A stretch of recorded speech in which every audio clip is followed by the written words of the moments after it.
io ho conosciuto il maestro D'Annibale, perché venne a casa a salutare papà, prima che morisse.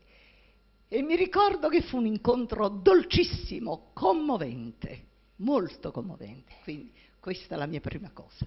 Poi voglio dirvi che io stasera sto qui, ma non ci dovevo essere, perché papà fu omaggiato l'anno scorso. Però c'è qualcosa ancora di papà stasera. Sono proprio i versi di questa Casarella a Marichiara. Quindi io sono nuovamente qui, non solo per ricordare il maestro D'Annibale, che ebbi il piacere di conoscere, ma un'altra volta papà. Consentitemi ancora.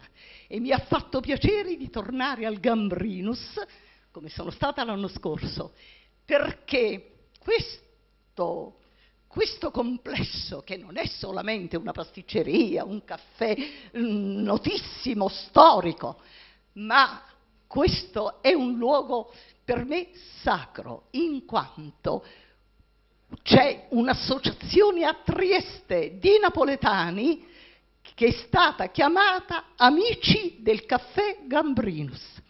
Questa associazione sono 4 anni che ricorda mio padre. La prima volta nel 99 è a Mario, fra le 2 sponde del Piave, e ci fu l'annullo del francobollo. Poi nel 6 aprile 2001, erano 40 anni che era morto papà, al Largo Piave fu apposta una targa con la prima parte della leggenda del Piave.